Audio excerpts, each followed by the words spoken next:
WTVA Action News at 6. I'm Drew Grant. Our lead story this evening, it's official, you live in the best place in America. Every year, City Select magazine lists the best places to live in the United States. And this year, number 1 is right here in Charlottesville, Virginia. Our reporter, Roberta Jackson, explains why. When it comes to naming the best place to live in America, you might expect to see places like New York City, Seattle, or San Francisco at the top of the list. But according to Kevin Ingalls, editor of City Select magazine, you need look no further than Charlottesville. Among the advantages of living here, Ingalls says, are that Charlottesville has little suburban sprawl and a beautiful natural environment in the foothills of the Blue Ridge Mountains.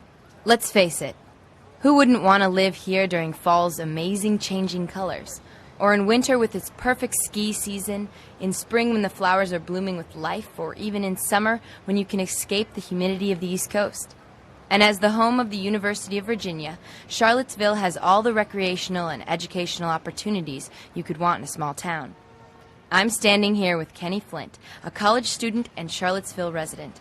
Kenny, how did you decide to come to Charlottesville? I grew up in New York City, concrete everywhere. Air, pollution, all that traffic, you know. Here, I'm in the countryside. I look out my window at mountains. I feel closer to nature in Charlottesville than I ever did back in New York. But there's nature in New York, too. What about Central Park? Yeah, that's a great park with the lake and fountains and the art museums. But it's so planned, you know? There are busy roads on all sides, so it's like man-made nature, and I lived miles from Central Park.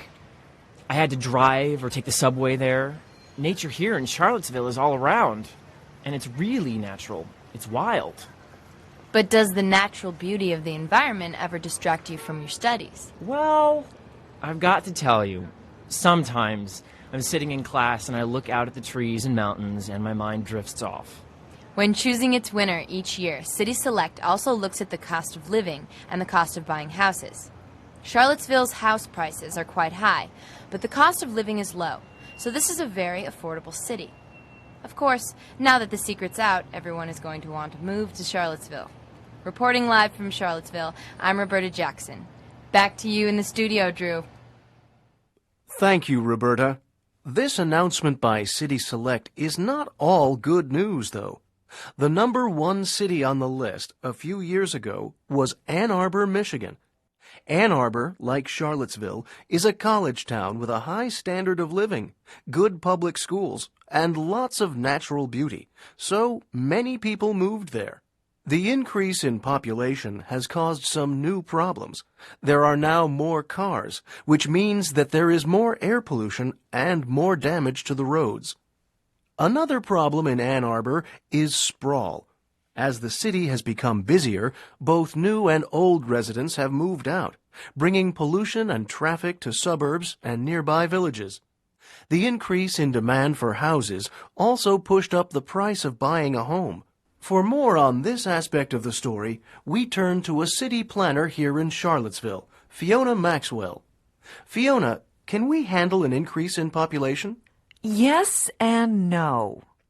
We have enough space to expand without creating sprawl and without destroying parkland.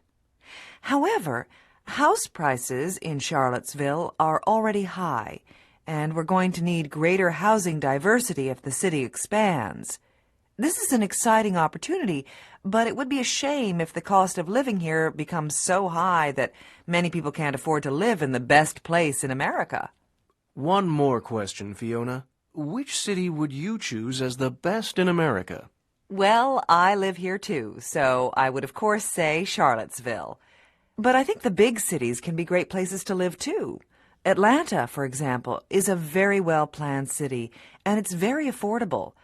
But I still wouldn't move there. Thank you, Fiona. So it sounds like this announcement may turn out to be a double-edged sword for our town. I guess we'll find out. For more on this story, be sure to check our website